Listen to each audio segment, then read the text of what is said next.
Greetings, shoppers. Thank you for joining me once again at the cabin. The cabin where we always talk about paranormal events and happenings. Today is a much awaited, I suppose, stream for shadow people. You wake in the middle of the night. No sound is out of the ordinary. Dreams, neither good or bad, found you in the land of sleep. You do not thirst. The clock on your phone reads 2:37, too early to begin your day. You reposition your pillows and settle in for a while longer, but just before you close your eyes, you see it. In the darker corner of the room, a shadow of a man appears. He has no discernible features, but you feel as though he's watching you. An icy fear trickles down your spine, even as you tell yourself your mind is playing tricks. You shift slightly, and the shadow seems to come a step closer. Your mouth goes dry. You try to call out. It's halfway to your bed now. Did you even see it move? Your pulse thrums faster. You could almost extend your leg and touch it with your foot. It could almost reach and grasp your ankle. You fumble and quickly click on the bedside lamp, and it's gone. Was it even there? Were you having a prolonged nightmare or a night terror? Do you need your vision checked? You eventually fall back to sleep. But the next morning, while you're making toast and pouring that much-needed first cup of coffee, you see something dark dart just on the side of your vision. It looked like a shadow. If you've seen the shadow people before, you are not alone. So, hang on, I'm doing this myself here. Shadow people are a phenomenon that appear as basically, I would consider them three major types of appearance. Amorphous blobs with or without black static, or just a grouping of black static in general. Occasionally animals, or even people who sometimes morph into animals, like the shadow men can go into like cats or half wolf or back again. I've seen that mentioned, but it's very rare. Or a lot more often, the silhouette of a person, generally, male. The reason why is because for most of the phenomena, you don't really see any long hair or anything like that. It most could accurately be described as like a gingerbread man. You know, there's like no real hair, there's no real jacket or whatever, but there are exceptions. Yeah, pretty much. I hope you're doing well. So they usually have no discernible clothing or visible clothing, save for the Hat Man, which is a subtype of shadow person, or the Hag. If you've seen these things, there are quite a few scientific explanations, including sleep deprivation, because you start seeing things sometimes when you don't get enough sleep. Sleep paralysis, especially with a subtype of shadow person called the Hag. The Hag is usually, well, we'll talk about her later. People with dementia will often see shadows that move around, shadow people. My grandmother had dementia, and she actually did see one night, like, these shadowy figures in her house. So she came over to the trailer to be like, someone broke into the house, and it's like, it's okay, Grandma, you know. I mean, was she seeing them, or was she just that far gone? You never know. I'm doing okay. I can't really complain too much. I'm taking I tried to follow up with my oncologist about my appointment, and I haven't gotten an answer yet, but I'm still taking it as I'm cancer-free. Unless he disagrees, so. But, okay, going back to it, it's hallucinations, like if you have schizophrenia. Medication side effects can sometimes make you see things. Abuse of substances. A lot of people see shadow people on like a really bad trip, for instance, or when they're just really whacked out, or carbon monoxide poisoning. But of course, every time someone brings up something paranormal, everybody has to be that guy. Oh, are you sure it wasn't just a shadow? Are you sure it wasn't just your laundry hamper? Are you sure you weren't drinking that night? Are you sure? Are you sure? Do you have a carbon monoxide detector for your house? Are you sure? So no matter what you say, no matter how many times you've explained that it's what you saw, people are like, here are the scientific explanations. You can't possibly have seen something I don't agree with or I don't think is true. But well, say they do believe you. Let's go with the paranormal explanations. So the first one is jinn, which we call over here technically genies. Sometimes jinn are considered a type of demon. Sometimes they're not. It's very difficult to discern. I consider them two different things, but I don't know a lot about the religion and stuff they come from. So according to a Psychology Today article in 2013, Rosemary Ellen Guiley, Guiley, sorry about that, paranormal expert, says she believes shadow people are jinn, and says the following in the article. I discovered that many shadow people experiences are also ET experiencers. Okay, so the ones who experience shadow people also experience okay, especially abductees. Through a long process, I concluded that shadow people are a shape-shifted form taken by jinn. Therefore, there is a profound connection between jinn and bad hauntings and ET abductions. There's like a lot of stuff like all wrapped together there. Furthermore, the footprints of the jinn are evident through our mythologies about ancient aliens and gods. The picture that emerged is of a major jinn involvement in all of our entity contact experiences throughout history. Later on, she continues, according to lore, the jinn were here first and were pushed out by or for us, and some of them are still angry about it and want the place back. Their motives include curiosity, infatuation, obsession, playfulness, trickiness, hostility, and malevolence. Some people feel jinn are benevolent and helpful, but if they are, it is always for a price. People have a tendency to think that other entities are like cutout cookies, all the same. The jinn, as well as other beings, are varied like humans, neither all good nor all bad, and with unique personalities. So, leaning into that, because she does equate ET, like extraterrestrial alien phenomenon, some people say they're aliens in general. That they're not some kind of demon or jinn or whatever. They're just aliens or interdimensional beings, as seen through the window of their own dimension into ours, or obscured with technology. So either interdimensional or ultra-terrestrial, as sometimes they're called. Some people, like preacher Mike Signorelli, says they're just straight up demons. And it starts with either drug abuse that you see them or with trauma. Like if you have heavy trauma, they come to you.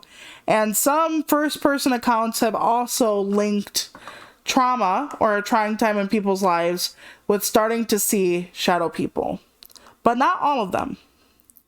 So another quote comes from Jason Offutt, author of Darkness Walks, The Shadow People Among Us, says, many shadow people encounters do seem to mirror ghost encounters, and are the most common type of shadow person encounters, a blacker-than-night human-shaped shadow that people see walking through their bedroom, hallway, living room, etc. These shadow people are most benign, usually not taking notice of those who observe them. As far as my personal experience goes, I can't speak to aliens or that sort of thing, but I can speak to hauntings. And according to what I know of hauntings and what I've experienced myself, there is validity to shadow people existing in a place that is haunted or has a lot of activity. That is what I have seen.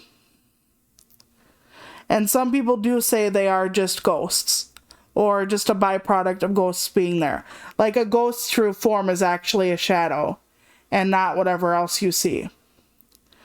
So according to a wiki I found from genies.fandom.com, says, one of the most creative theories is that shadow beings are manifest thought forms known in occult circles as egregores. I'm going to murder that word.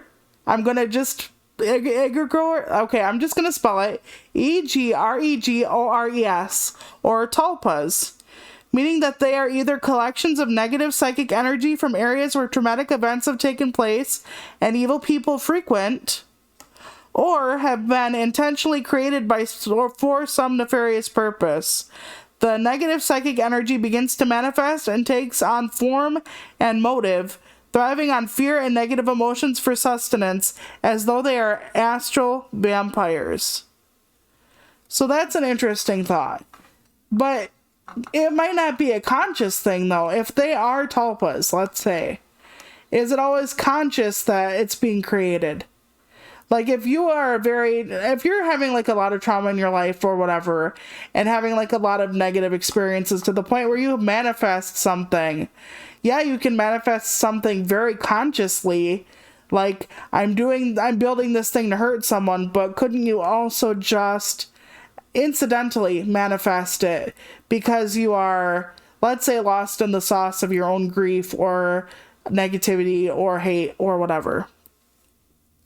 So on the same site, Heidi Hollis, who is a research on shadow people, said, shadow people have been around since the beginning of time and are a dark influence upon society. They also relate to negative demon entities such as the reptilians and greys, which are demon species, and may in fact be part of the same overall phenomena. I didn't know the greys were demon species. I thought the greys also harkened back to ETs at one point, but I don't know. Like I said, I'm not well versed in the alien lore and discussion. Okay, so according to some indigenous folklore, there are also two different things they could be. There is something called a raven mocker, who is an evil witch of Cherokee origin, and seeks those who are sick and dying and devours their hearts. When hunting for the afflicted, the phantom flies through the air and cries out like a raven.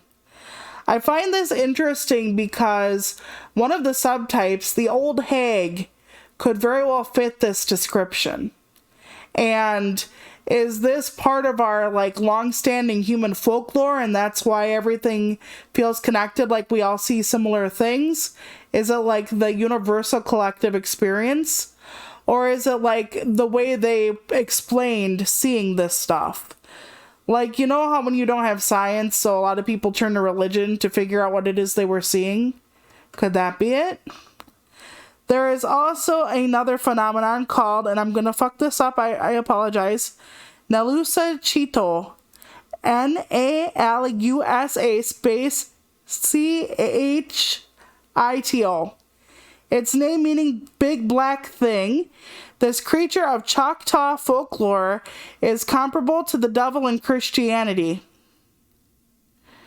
It supposedly eats the souls of people who are plagued with cruel thoughts, similar to the Satan's pursuit of sinners. Yeah, true. We do give the name demon to a lot of different things we don't know, or that feel negative. I mean, these things aren't a walking ball of, like, light and sunshine, so just by them being featured in the dark could give them a negative reputation. But according to a user on Reddit, I will link my sources later, don't worry, they can be helpful as echoing Heidi's sentiment above. Apparently, according to someone, they were seeing shadow people and it actually stopped one person from unaliving. They go on to explain that the being held the person's wrist so they couldn't move it, and it felt like they were moving slowly through cobwebs. Some people think that shadow people are actually guardian angels or family member spirits. coming to watch over you or to save you. And some of the stories I've heard have actually had a positive bent, where they just seem helpful or around near tragedy and they're a comforting presence. But more often than not, I've heard that shadow people are a negative experience for the people. I don't think it's just the viewer particularly, or people take from it what they want. I think if these things exist in the way that we exist, or at least in a similar proximity to the way we exist, there might be the whole nuanced discussion of maybe some things that take on this form are not bad.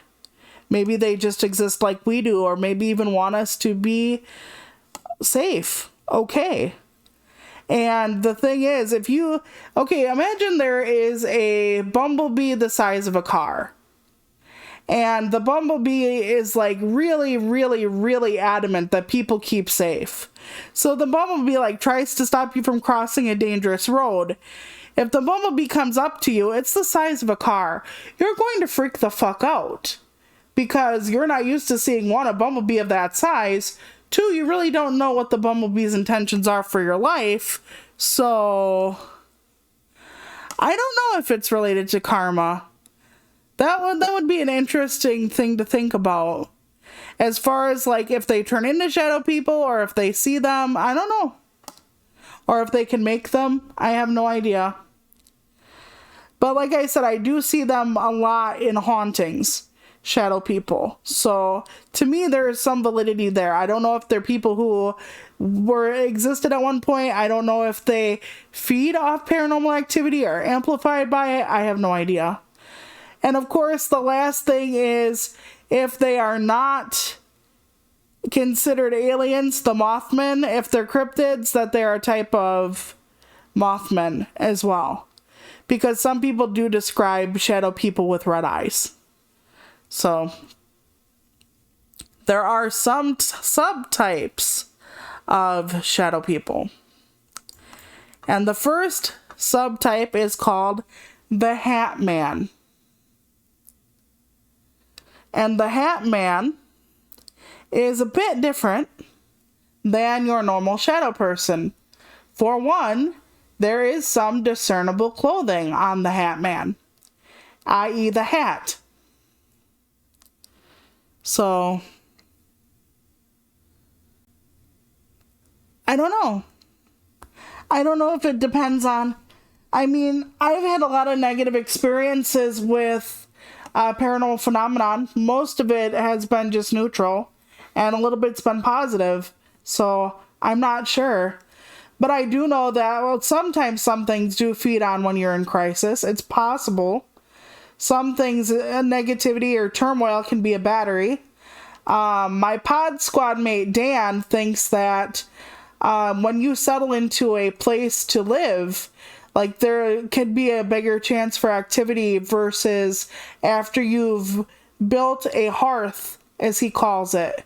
So, a lot of abandoned buildings are more rife for paranormal activity. And when you settle in and you settle into a house and you've lived there for years, if you hear a haunted house story, where people get truly fucking freaked out and want to leave, that's usually the first year or two they move in. And I'm not sure how well that tracks, but I do know that a lot of abandoned buildings or buildings with high turnover, residential rates, do generally have a little bit more activity to them. But it doesn't have to be that you have lived there a while and it calms down. But that would be interesting. Actually, the Hat Man and the second subtype, the Old Hag, have different clothing. So the Hat Man wears a hat, but can sometimes be seen wearing a shadow of a trench coat. So I have that the Hat Man actually will stare at you. Instead of just moving around necessarily or whatever, he will actually stare at you. His hat and clothing can change. So some people see him wearing a fedora, some people like pork pipe hat, some people even see him in a cowboy hat. I mean, it is a shadow, and a lot of times you see him in the dark, so, you know. But, you know, some people see him wearing the trench coat, some people see him wearing a different kind of coat. Generally appears to people who are in turmoil. He can look at you actually from a mirror instead of just appearing in the like shadow one day or out of the corner of your eye. He can lean over you while you are sleeping, or just watches you from the corner like in the introduction to this. He can apparently attack you, but mostly does not. And the thing about him is he can actually leave rather than vanishing. So he, instead of like, you look away and you look back and he's gone, he can actually like leave through the door or something. And a lot of people say the Hat Man feeds on fear. So he doesn't generally attack you because he wants you to be afraid of what he's going to do. So it's the anticipation, the build-up, the waiting, the watching, that makes it, let's say, more insidious. Whereas a shadow person, they're and gone, or out of the corner of your eye. The Hat Man seems to be more of a presence that comes to you to elicit a certain emotion. I have never seen somebody necessarily say the Hat Man is good. It can happen. Some people have actually said the Hat Man has a gold watch of some sort, but I've only ever heard that once or twice, so I don't know if that's like a different spirit or if that is what it is. Some shadow people do have red eyes, but most of the time their face is featureless, and the Hat Man can generally go either way. I think people like to say he has red eyes, but I've seen a lot of reports that he does not have any discernible features, just like a regular shadow man. Okay, so that's our boy right there. And I have an interesting story to tell you there with him eventually later.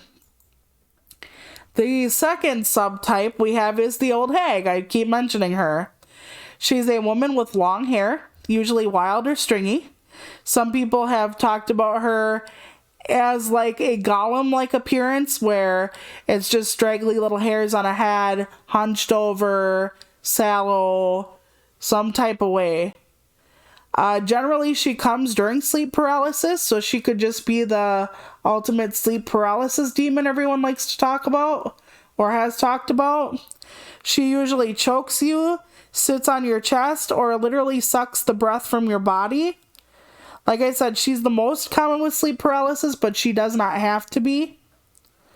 Sometimes she is seen wearing a cloak or other shawl-like clothing, and she can sometimes talk, moan, sing, stuff like that.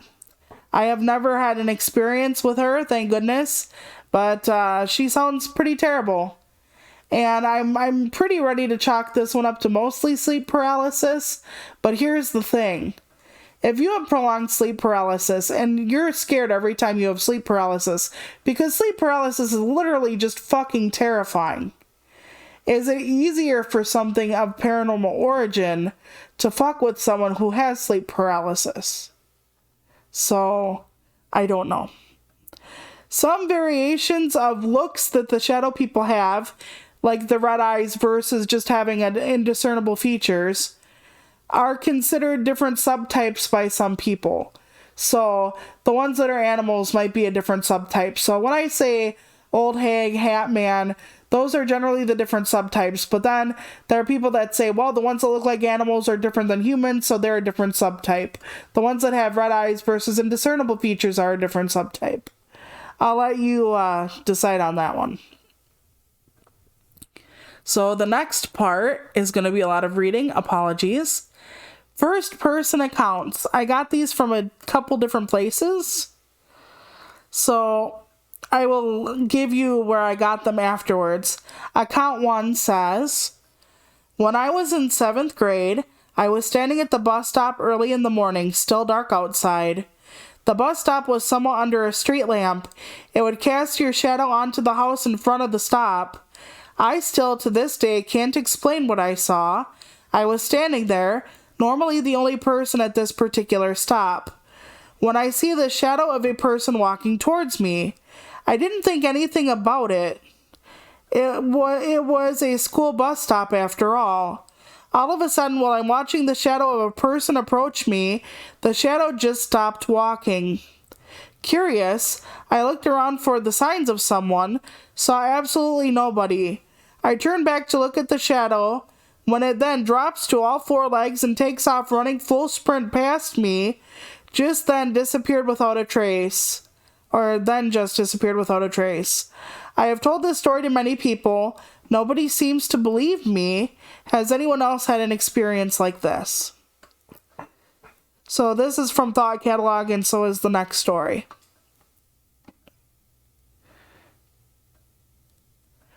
I think you might have told me about your paralysis experience, but I'm not entirely sure. But yeah, I hear it's terrifying. That you can't breathe, you can't move. Sometimes your brain does like conjure things because you're half asleep, half awake. So I hear it's scary as all fuck. I'm very glad I don't have it and I've never experienced it. So account 2 says, when I was a kid, maybe 10 years old. I had just gone to bed and was wide awake. It takes me a long time to get to sleep. With the window to my room open, I look at the window and there was a shadow that looked like the outline of a man looking in. My room was on the second story of our house and we had peak roofs. So I'm 99% sure it wasn't just a person looking in. It was a shadow. I screamed and ran to my parents' room and told them I saw a shadow in the window. They went and looked and it was gone. But my dad joked about a floating head for weeks. So the first person, could it have been a person and he just didn't see it pass by? Or they see it pass by? Possibly. Could it have been a black bear? You know, first you have the shadow and then it goes to four legs. Could it have been a bear rearing up? Possibly, but then you would definitely know a black bear when you saw one. It doesn't look like the shadow of a man to me. Okay, so the next three come from a Blogspot blog that's actually pretty old, and it's from the comments. This one says, I had the Hague experience, as I have now learned it is sometimes called. I woke to not being able to move, then what I can only describe as a troll-type figure jumped onto my chest and held me down and was trying to strangle me. It had pale skin like a sallow yellow. It looked a little similar to Gollum from Lord of the Rings. I had all the feelings of a nightmare to begin with, but then I fought back and started to pinch its arm really hard. I wasn't afraid at this point. It then jumped off and was gone. I was unfrozen immediately. I think these things come along at times of feeling upset or vulnerable in your life, perhaps, as the whole experience is about being completely vulnerable. Remember, you can call upon your spirit guides and angels for protection and help, and you don't have to be afraid. You can fight back. It gets its strength from your vulnerability.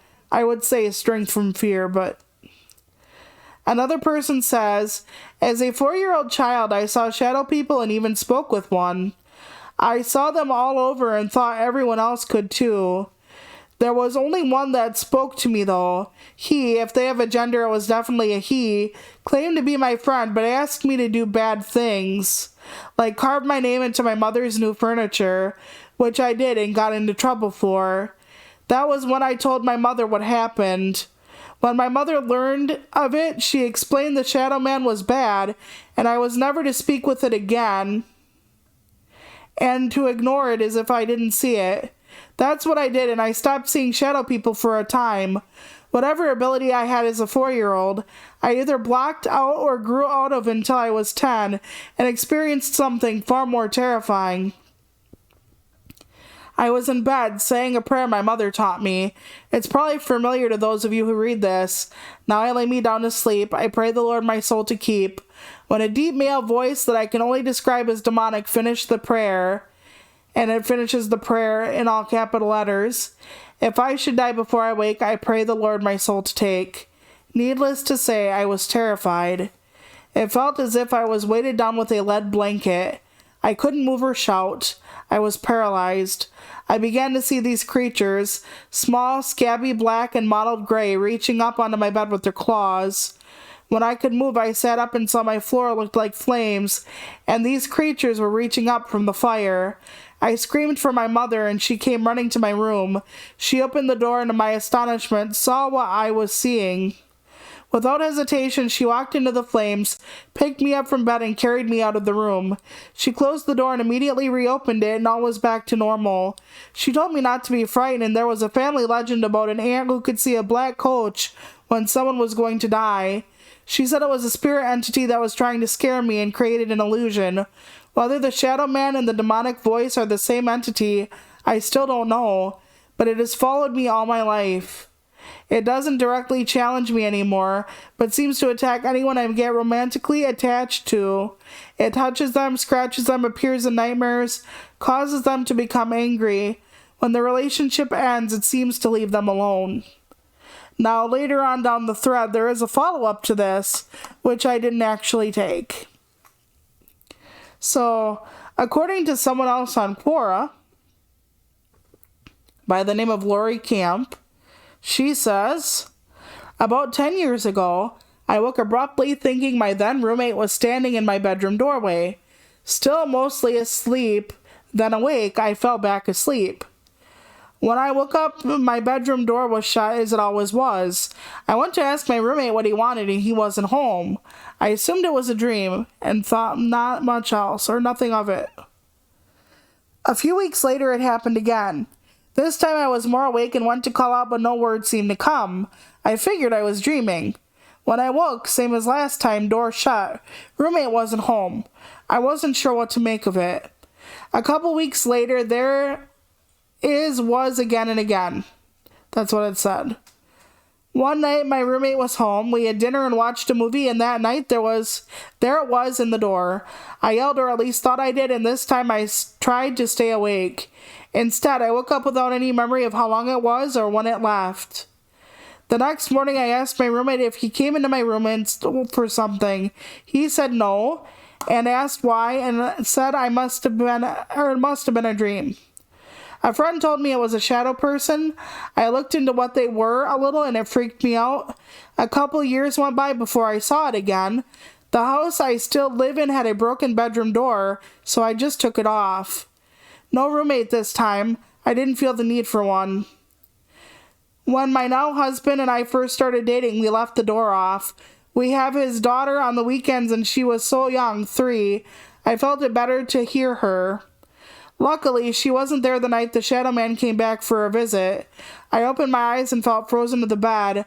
I figured I was in fear that my then boyfriend would think I was crazy and seeing things, so I didn't fight that paralyzed feeling.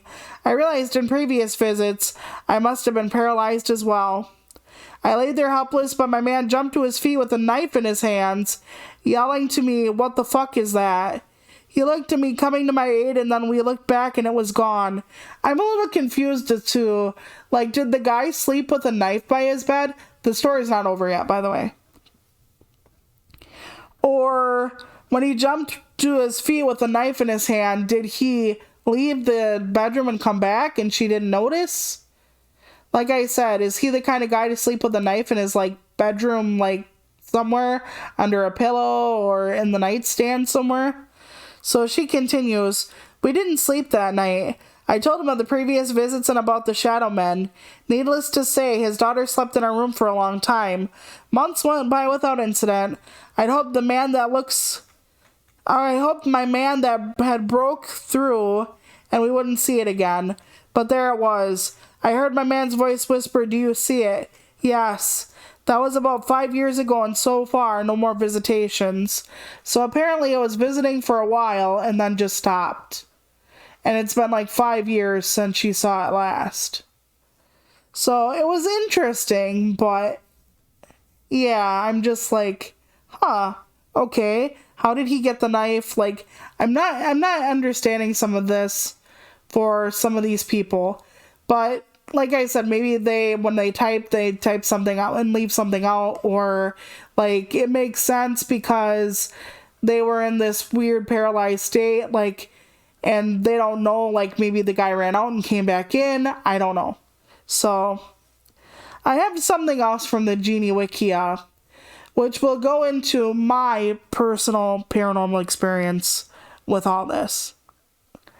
But I also would like to circle back to another paranormal story time after I read this. From the Genie Wikia, many people have experienced nightmares, especially during childhood, have seen an entity that fits the description. In many cases, this being is of indisputable power during the dream sequence and frequently chases the one experiencing the nightmare relentlessly. Whether or not a shadow being is playing games with them in their dreams or merely their own imagination running wild is impossible to assess. Frequently, this dream is not a single occurrence, and it is sometimes every single night, which can lead to sleep deprivation, somnophobia, noctophobia, which is fear of the nighttime darkness, in which both sleep and the shadow being would be associated. Why did I read that? Okay, first, I didn't know that when I was researching for this stream at all. So, those of you who know me know, and I'm going to put up the resources on the screen as I talk.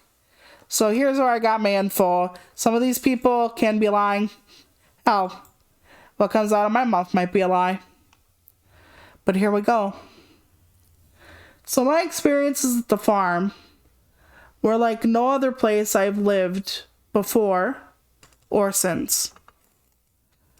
Although something else happened yesterday, but that was just, I'll tell you later. So one night my mom woke up and she didn't experience sleep paralysis, but my mom was one of those people that never remembered her dreams, but was a talker. So like, she would like flail her hands like to get bad things away from her in her dreams, and she would, talk in her sleep. So she woke up one day, and against the wall in the bedroom, like we had a door, and the door that had the light shining in from it, there was a shadow man there, and it had the hat on. And my mom looked at him, and he was just standing there, and my mom had thought it was her grandfather. I think it was her grandfather, because her grandfather was a tall man, and that's the thing about the Hat Man. The Hat Man is at least 6 feet tall. Like 6 feet, 6'6". Some people say he can get taller than that. Some people think it's like 8 to 10 feet tall and like hunches over sometimes. But there was a shadow of a man in a hat. And her grandfather always wore a hat. Like a similar hat. So she didn't really think too much of it. So, yeah, I don't know why they would do it. Like, it makes sense if, okay, going back to the feeding thing, so I'm going to put my story on pause. So if you go back to, like, the Hat Man who feeds on negative energy, let's say, that would be a reason. Or if they were kicked out, like, in the lore, and they were angry at us, it would be a reason to come and, like, spook us all or terrify us. But, yeah, I don't know. Because they are more often seen in, like, places that are emptier or whatever. Kind of like, I don't want to say hauntings. That's a bit different. But people think they tend to congregate more in empty places, abandoned places, stuff like that, than places that have, like, a lot of life. So, going back to the farm, my mom saw a shadow person that night with a hat on. And she thought it was her grandpa. Okay, so now you remember my story of the farm where, like, paranormal shit was just a thing. It just happened. You would see, like, things moving out of the corner of your eye. So, but you don't really think about that too much because it's like, well, either someone's moving around or, like, my hair is, like, in my peripheral vision and that's kind of what I see. So, there's that. So, my mom saw the thing that night. She didn't think too much of it. But, like, my brothers went to work early in the morning and she drove them for a while. So not long after this, she was driving through town to take my brothers to work, or on the way home from taking my brothers to work, something like that, early in the morning. Still dark outside, Wisconsin winter. And she sees a man under a streetlight, like directly under a streetlight. He's in shadow. She like gets parallel to it and looks out her window of the van, the side window, at this man. He's in full light, and she sees nothing but a shadow. And then it just goes away. So around this time, I was in my teens, and I was sick. As I get really bad sick. And I started having nightmares where, as I slept, I would be in a canyon at night with a fire, like you light a fire outside like a campfire, and the stars are out, and across from the fire is a man in shadow. I can't see him, like what he looks like at all. And I know he's there to cause me harm. And I don't want him to. And he has on a hat. And he has on a trench coat. But I can't see any features. Not even red eyes. It's just a man totally in shadow. And I talk to him. And I ask him not to hurt me. And he says, sorry. And he starts attacking me, trying to pull off my limbs. And I know this could be just like the biggest coincidence, but my mom didn't tell me about the guy she was seeing at the time, and how he was very tall, how he was wearing the hat, how blah blah blah, until after I started talking to her about my dreams. And she's like, I've been seeing this shadow of a guy. And so it was a very huge coincidence. And going back to shadow people and pressing on you and stuff, I've never had sleep paralysis. But I want you all to remember when I did the story time about the demon at the trailer. And I told you one of the things that would happen to me is that as I laid down, even fully awake, just as I would lay on my bed or whatever, I would get a huge weight feeling, like something was pressing down extremely hard on my body. It didn't always have to be my chest. And when my baby brother was over one night, the night that I started to get angry instead of upset, he also felt like something was pressing on him.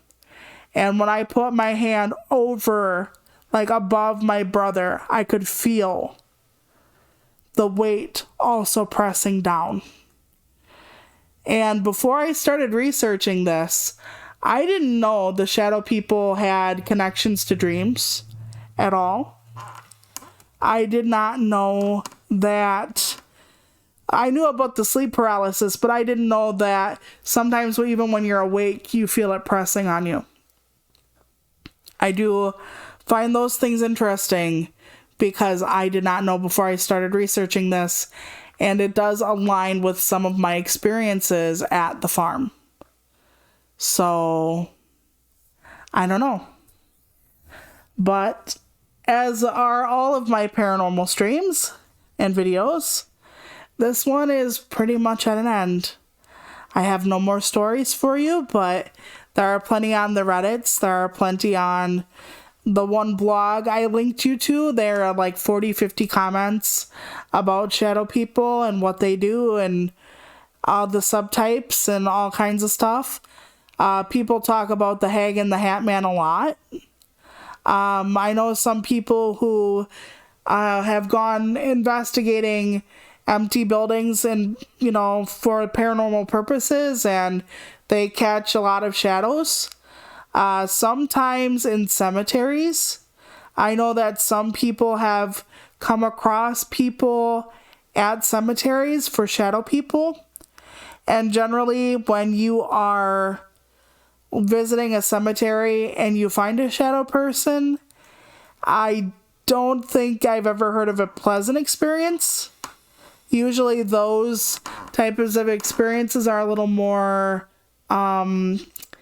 insidious because of the fact that, you know, of course you're not just gonna be like, oh, somebody in the cemetery late at night. No, people do tend to freak out in cemeteries at night anyway. Just the dark alone can send some people into a thought tailspin, as it were. But I've known a few people who have visited cemeteries at night, and they have usually ones they're not familiar with, and I think that's important in a weird way. And they've had experiences with shadow people, and sometimes the shadow people there try to follow them home. Now, I don't know if this is a subtype of ghost at this point. I don't know, like, what exactly happens.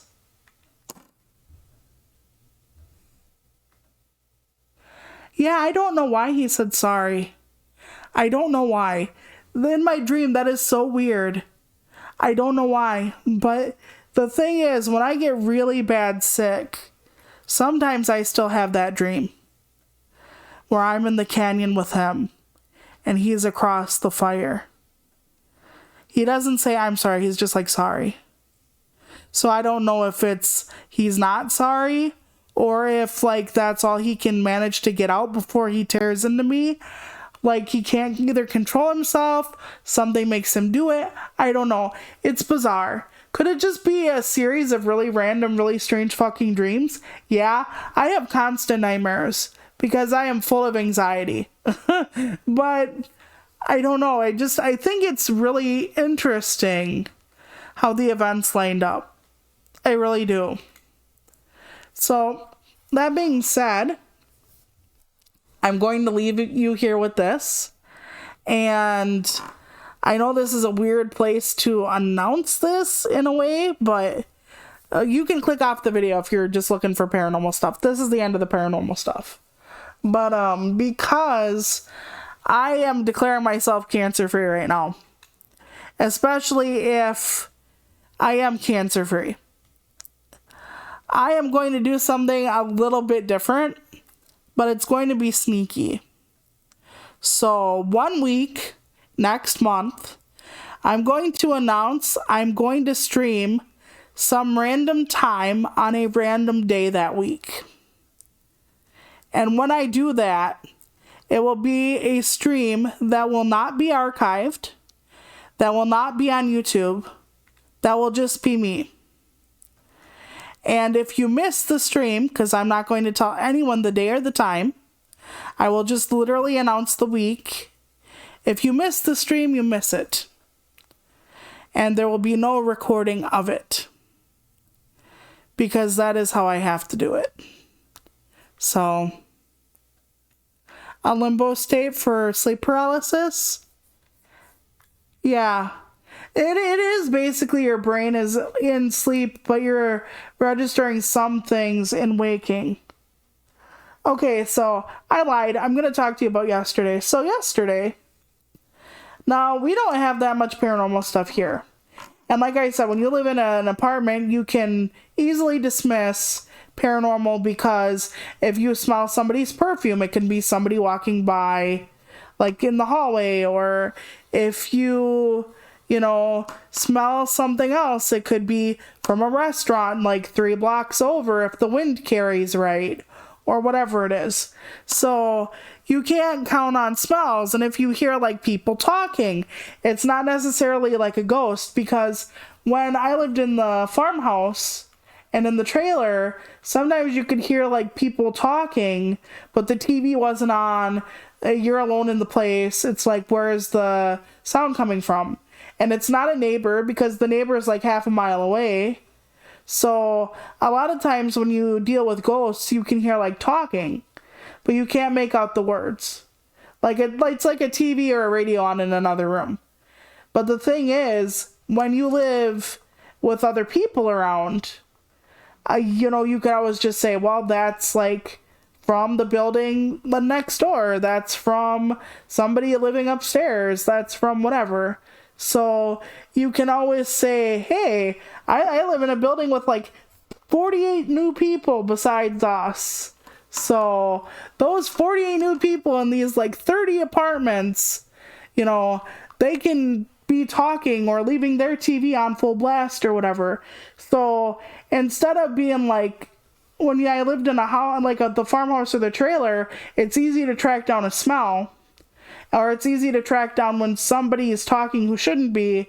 You can't do that when you live in like a huge city or a place with a lot of different people.